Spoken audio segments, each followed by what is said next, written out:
Okay, episode 7, I think. If it's not, please forgive me. Now I'm doing podcast. If you didn't know, you can come to kendo-podcast.com. You can subscribe to my podcast through iTunes or whatever you prefer. And now I'm recording this for YouTube as well because it involves some movement, so I thought that was a good idea to record so you can see actual movement as well. And if you want to listen to podcasts on YouTube, I'm willing to upload only voice, but maybe you can, I don't know, tell me what you think. Is that all I think? Because this is, I took a first, this is second take or maybe fifth take, because I did it really well on one take, and it talked about 20 minutes, but I wasn't recording. No zanshin there. So always have to have awareness. You think you did it right, but you didn't. So always check, okay? Okay, in this episode, I have a request from Sean Rogerson. I hope I said it right.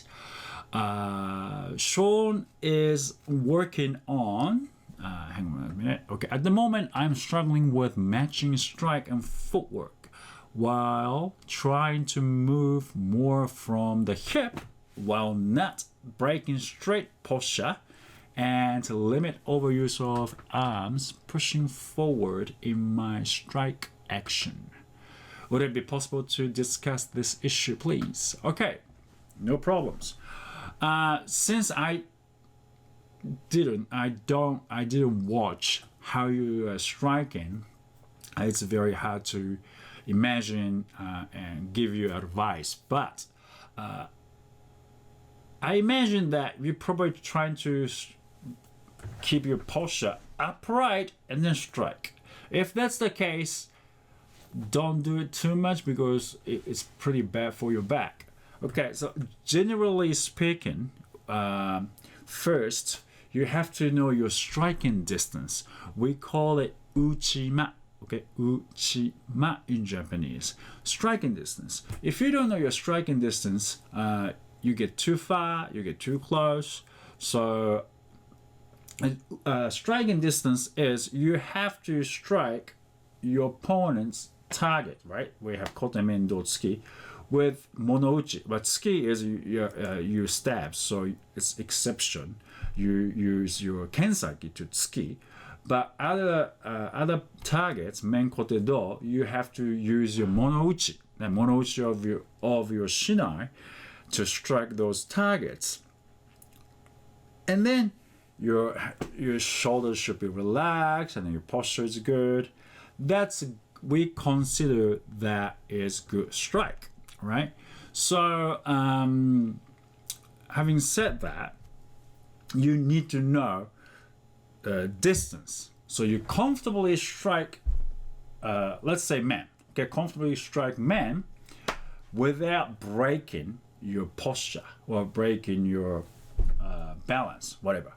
Okay, so if you stretch out like that and your lower body is left behind, of course that's not good.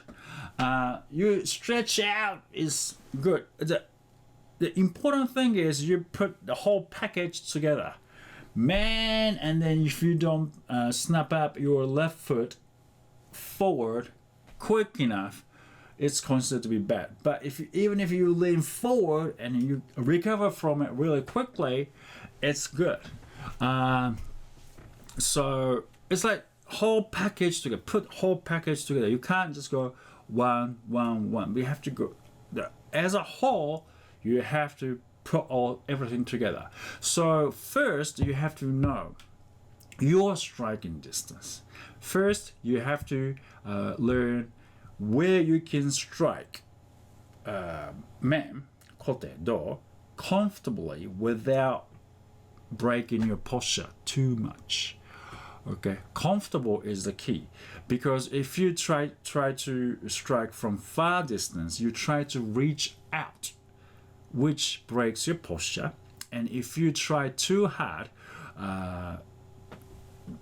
like let's say breaking, you just reaching out your arms, that might hurt your arm, right? Like shoulders, that might hurt your shoulders or back or feet.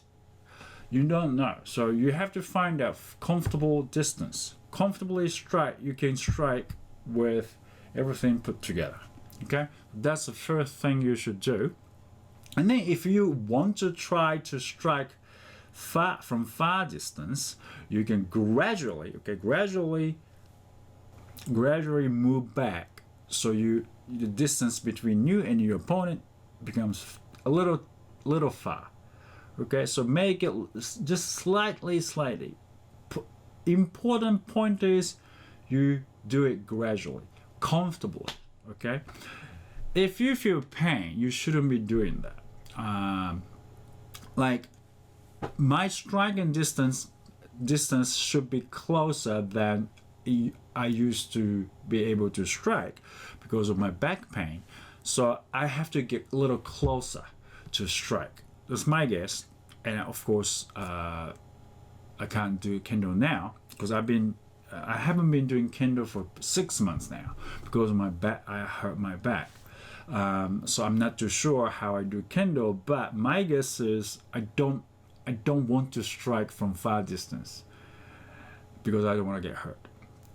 And gradually, as everything is okay, I recover from the pain. I probably make it a little far and further, so I can strike comfortably in my own distance. So that's the point. If you're tall and long arms, long legs, and your striking distance doesn't have to be close, right? So it's really up to people. And we say a whole package. It includes zanshin, right? And men strike doesn't end there. Back foot comes forward, and then zanshin, show awareness. All right, so if you leave, if you can pull your foot really quickly forward, I think that's considered to be good strike. But listen to your teacher, okay? That's my opinion. So you're learning from someone else, so you should listen to your own teacher and then work on it, okay? But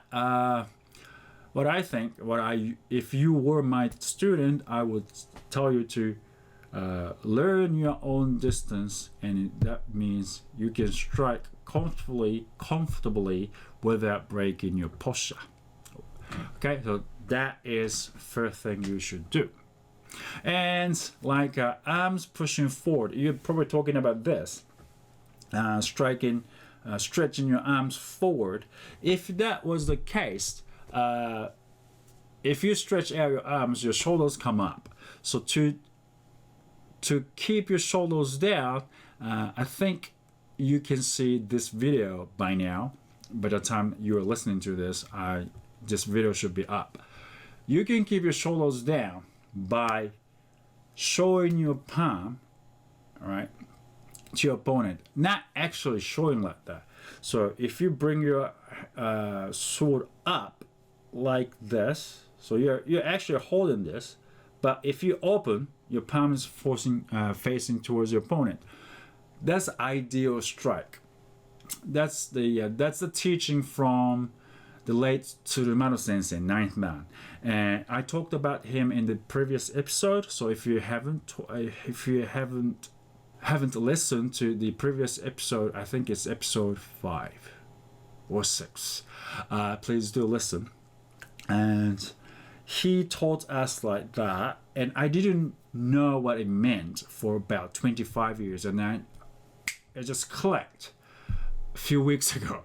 It's not even a few weeks ago, probably a week ago. If you show your palm, if you lift your arms, like turning your wrist, like, and showing your palm to your opponent, your shoulders come down. and then you can go, man, like that. Of course, from here, if you do this, your shoulders come up. But at least when you bring up, your shoulders stay down. And then man strike. And then, of course, if you do that, your kote is vulnerable. You are short, you're going up like that, so you might get hit kote. But that's why you need to know your distance and the timing when to strike, and what do you call it? Setting up the situation so you don't get hit. Okay, so the kendo. Recent kendo trend is people strike too fast, fast, and they don't lift up their swords like that anymore. But if you want to keep your shoulders down, this is the best way. If you don't do that, probably you do this, so your shoulders come up. This is a suggestion, okay? So please do listen to your teacher. But that's what I found out, okay? If you show your palms to your opponent and strike men like that, your shoulders stay down. Okay, that's so you probably should try that. All right, and I hope this answered your question. And if you still struggle to understand, please let me know. Okay, I'm here so I can share my knowledge with you. Okay, so please let me know. Other ones as well. It's not only Sean is probably struggling like that, so please let me know. I'm here for you to learn Kendo, and if I can help you, I'm for it. Okay. And in this episode, I would like to talk about Murayama sensei. Late Murayama sensei was 8th Dan Hanshi, and he was one of the Shihan, master main instructor of my dojo in Japan. And he won 8th Dan championships twice, as far as I know. Twice, maybe more. And we had the late Tsurumaro sensei there back then, and then the Murayama sensei came back to the dojo, to my dojo in Japan, while Tsurumaro sensei was there. So we had two 8th Dan senseis there, and then Tsurumaro sensei later 9th Dan.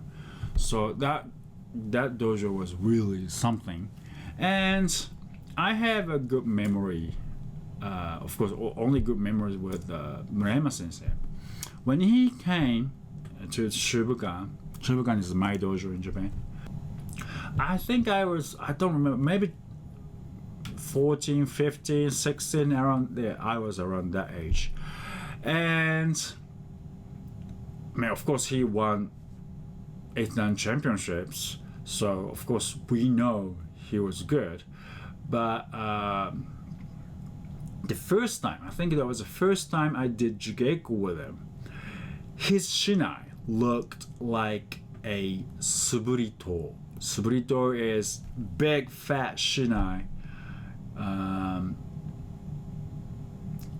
used for train your strength, so it's very heavy. But of course he wasn't using suburito for training, but his kensaki, the tip of the sword, tip of the shinai, looked like five shinais put together, that big. And I go, what's going on with this guy, So of course that wasn't that big, if you look at it, it's a normal shinai, maybe a little bigger than the real normal practice shinai, but it was to me it looked really huge. And in the last episode I talked about Tsurumaro sensei. He was like a wave, right? The pressure from him was a wave, and the pressure I felt from Murayama sensei was like big fat shinai. So of course in my brain to my eyes it looked like fast shinai. So I think that was a pressure. I don't know how they do it. I don't know. Probably they're not planning to do it. It's just a pressure. It's an impression I get from him. I still remember. And the funny thing about doing Jigeko with Murayama sensei is Murayama sensei talks a lot while doing Jigeko. He's like, come on, strike me now. And probably it's normal. He's going to say things like, you're trying to strike my kotanya. Not going to work like that. You can't strike me from there. Because he keeps talking. So it's like, it's really hard to do Jigeko with him because it's like, he knows what I'm going to do.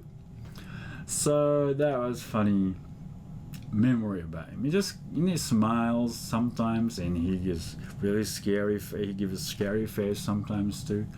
It's a really good memory. And also another time, I thought he was going to kill me. Of course, he wasn't he didn't have any intention to kill me, of course, but I just felt like I felt pressure and I just stopped breathing for a while.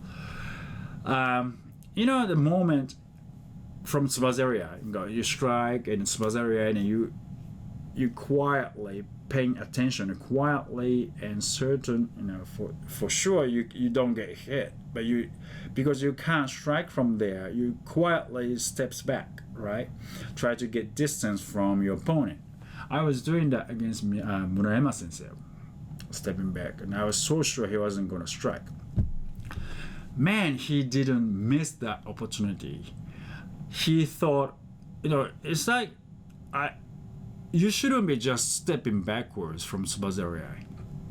And in my opinion, because I had this particular experience, and also my teachers used to say to us when we were kids, don't stay in Tsubazeria too long. You should break as soon as you get into Tsubazeria. That's what we were used to. What we used to taught. We were used to taught. So I was stepping backwards to break the the Tsubazeria, and he was saying this. If you do things like that, I'm gonna thrust you, and then he brings his shinai down and pretend like showing me that he was gonna execute a tsuki against me. And that moment, I left my arms forward and I was leaning backwards because I thought he was going to skin me. So I was my only upper body was escaping, and I forgot about all the other body parts. So, and then I stopped breathing. I held my breath like that, and jumpy basically. I caught me on surprise, and I shouldn't be doing that. Of course, it's not like he was trying to skin me while I was stepping back. That I shouldn't be doing because his striking range.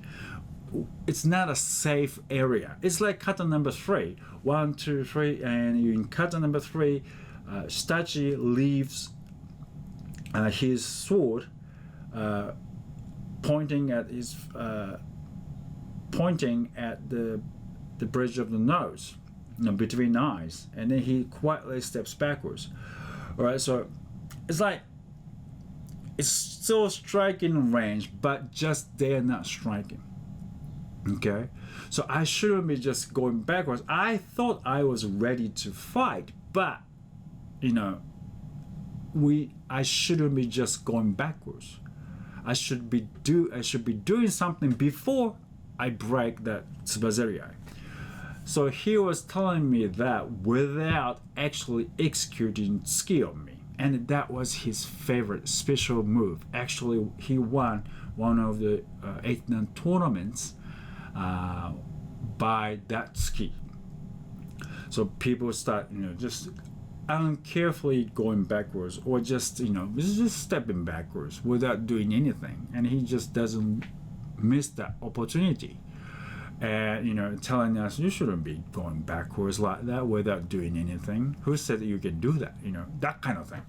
So I think that was a great learning opportunity, and I thought, I really thought I was gonna die at that moment, really. And also, I don't really see that kind of ski around, so I practice that, and I kind of can do it now, and I try to do that. I practice in Jigeko, and I actually executed that tsuki in one shiai, and I got the ski part, but I didn't get a point. But so it's kind of one from. He didn't actually show me how to do it, but I think that's a great moment, great opportunity to learn from someone like him. And I watched the video over and over. I don't think that his video is on YouTube, actually doing that ski, but that's one generation to another. The legacy carries on, So I hope someone can inherit that movement.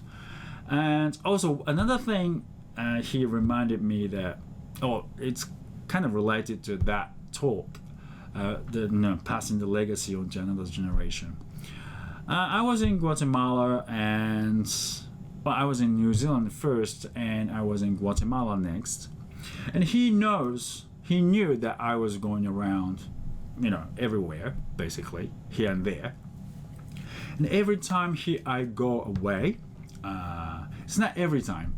One time, All Japan Kendo Federation sent a delegation to the All Japan Kendo Federation sent delegations everywhere in the world. I think that was in Guatemala, and then one of Murayama Sensei's best mates from Osaka came to, I think it was Guatemala, and then that was Sonoda Sensei. Sonoda Sensei talked to Murayama Sensei that he saw Murayama Sensei's student, which is me, trying hard to teach Kendo. I don't know actual talk there, and then since then Murayama Sensei and me got really close, and every time, not every time, but I went away some other place after that, and Murayama Sensei came up to me and said, "Here, this is a good luck. As a good luck, I will give you this. Not much. In Japan, traditionally, people give some money when people leaves, and so it's as a good luck money, as a good luck present, good luck gift." And he gave me that. He gave me the good luck gift, actually a few times.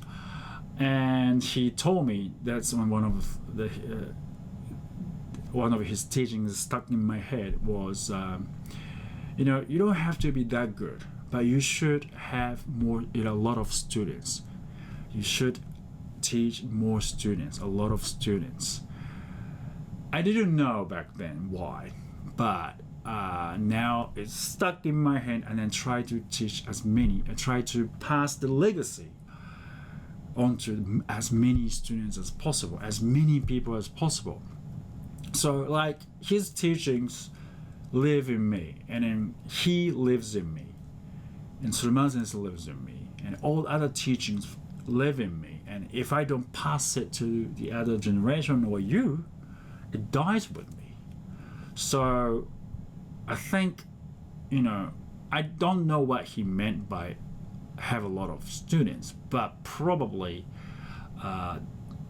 so the legacy keeps going, somehow. So I'm hoping that as many of you as possible, including you and other people, I'm hoping you guys can learn something from this, what I do, podcast, YouTube, kendoguide.com writings. You can learn something out of it, because these teachings are not my teachings. Just pass it on to me, and I just share that with you guys.